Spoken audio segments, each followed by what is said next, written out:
کسی نے شیخ سعدی سے کہا، سعدی کو جانتے ہیں؟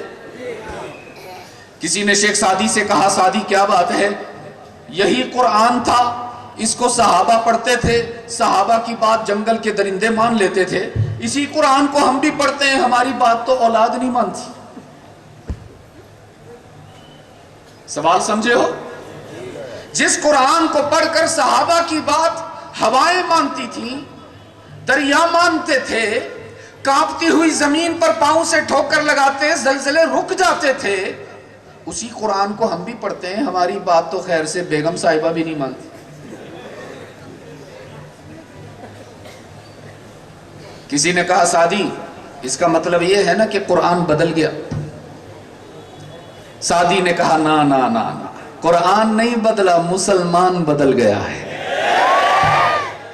فرمایا بارہ کے در لطافت تباش خلاف نیست، بارہ کے در لطافت تباش خلاف نیست، در باغ لالا روید و در شور بوم خس۔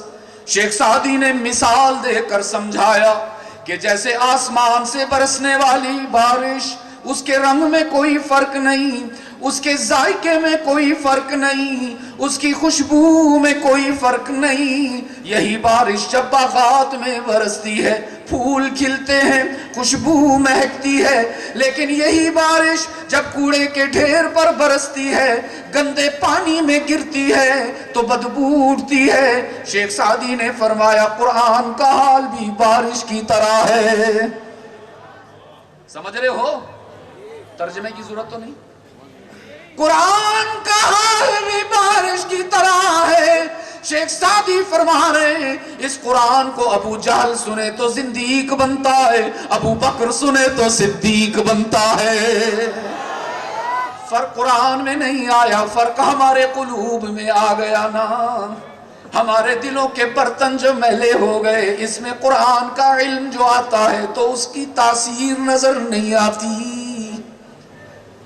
میرے عزیز دوستوں، میں کہا کرتا ہوں، جہاں بھی جا رہا ہوں بنگلہ دیش میں، دوستوں سے کہہ رہا ہوں کہ خدا کے لیے قرآن سے دوستی کر لو۔ میرا یہ دعویٰ ہے دنیا کا کوئی دوست اتنا با وفا نہیں جتنا قرآن با وفا ہے۔ دنیا کی ہر دوستی مفاد پر مبنی ہوتی ہے، مفاد نہ ملے دوستیاں ٹوٹ جاتی ہیں، رشتے بے وفا ہو جاتے ہیں، لیکن یاد رکھنا قرآن واحد دوست ہے جو کبھی بے وفائی نہیں کرتا، دنیا میں بھی تمہارا ساتھ دیتا ہے، قبر میں بھی دوست بن کے آتا ہے، اور حشر میں بھی جنت میں لے جاتا ہے۔ قرآن سے دوستی کرو گے نا؟ کون کون کرے گا؟ ذرا ہاتھ بلند کیجئے۔ آئیے میں آپ کو بتاؤں قرآن سے دوستی ہوگی کیسے۔ قرآن سے دوستی بالکل ویسے ہوگی جیسے انسان سے دوستی ہوتی ہے۔ جب ہم کسی انسان سے تعلق بناتے ہیں، اس سے اس کا نام پوچھتے ہیں، اس کا کام پوچھتے ہیں، اس کا مقام پوچھتے ہیں، اس کی زبان پوچھتے ہیں، اس کے آنے کا مقصد پوچھتے ہیں، اس کی منزل پوچھتے ہیں، تو آہستہ آہستہ تعلق بنتا چلا جاتا ہے، دوستی ہوتی چلی جاتی ہے۔ میں نے بھی قرآن کریم سے یہ گفتگو کی اور میں حیران ہو گیا کہ جس قرآن کو میں ہمیشہ الماری میں بند کر کے رکھتا تھا، جس قرآن کو ہمیشہ کپڑے میں لپیٹ کر رکھتا تھا، جس قرآن کے بارے میں میں سمجھتا تھا کہ یہ تو صرف ثواب حاصل کرنے کی کتاب ہے، جب میں نے قرآن سے بات کرنا شروع کی تو قرآن نے مجھ سے بات کرنا شروع کر دی۔ میں قرآن سے سوال کرتا گیا، قرآن جواب دیتا گیا۔ تھوڑے سے سنا دوں آپ کو۔ میں نے قرآن سے سب سے پہلا سوال کیا، قرآن کریم مسمک، اپنر نام کی؟ ہمیں علماء نے آپ کا نام بتا دیا، اساتذہ کرام نے آپ کا نام بتایا، ہمیں قرائے کرام نے آپ کا نام بتایا، ہمیں ہمارے محترم والدین نے آپ کا نام بتایا۔ آج میں آپ سے پوچھتا ہوں، قرآن آپ بتائیے آپ کا نام کیا ہے؟ قرآن کریم نے فرمایا بل ہوا قرآن مجید، کیا نام بتایا قرآن نے؟ کوشش کریں تھوڑا زورے بول لیں، کوشش کر لیں. بندہ اسلام آباد سے چل کے آپ تک آ گیا اور آپ کی آواز وہاں سے یہاں تک نہ آئے تو پھر دوستی کیسے ہوگی بھائی؟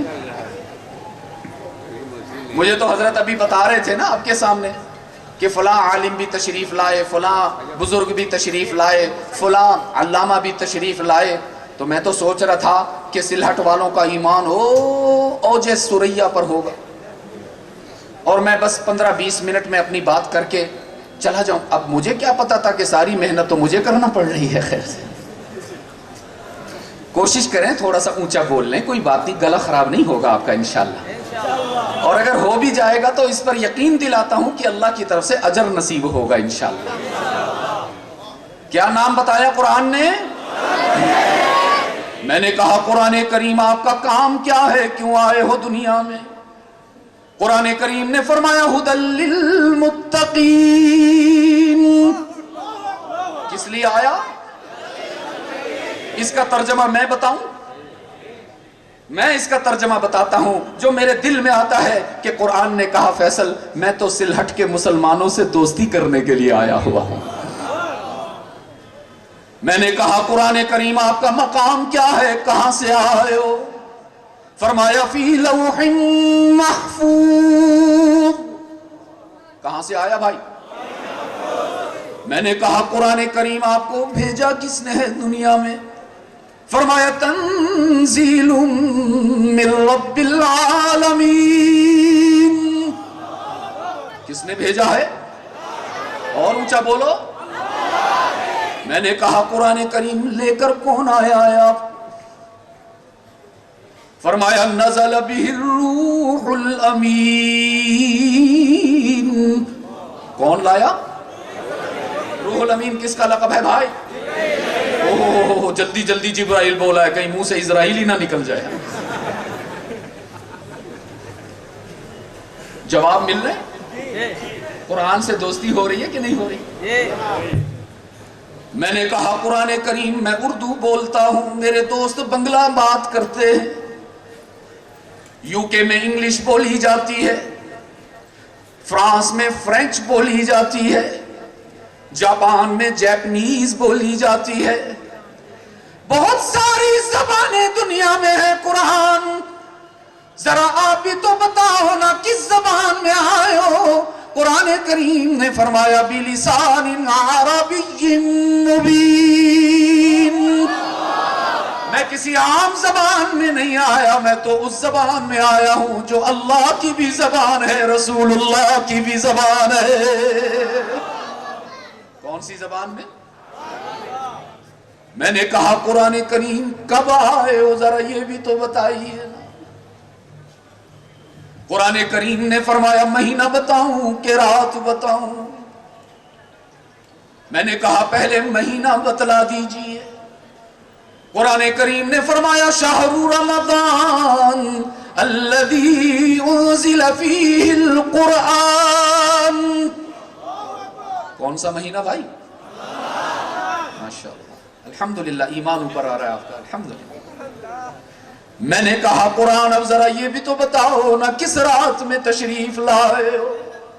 قرآن کریم نے فرمایا اِنَّا أَنزَلْنَاهُ فِي لَيْلَةِ الْقَدْرِ. کس رات میں آیا بھائی؟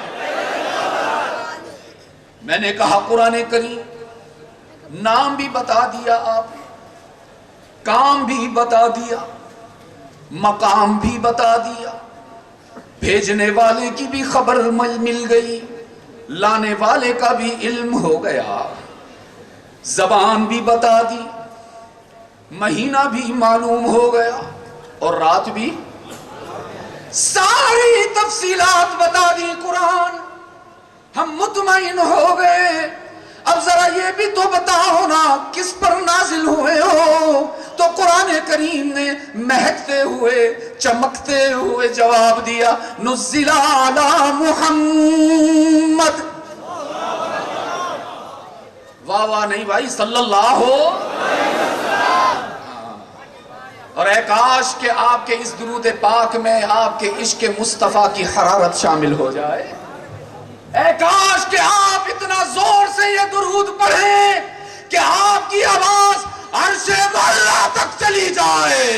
صلی اللہ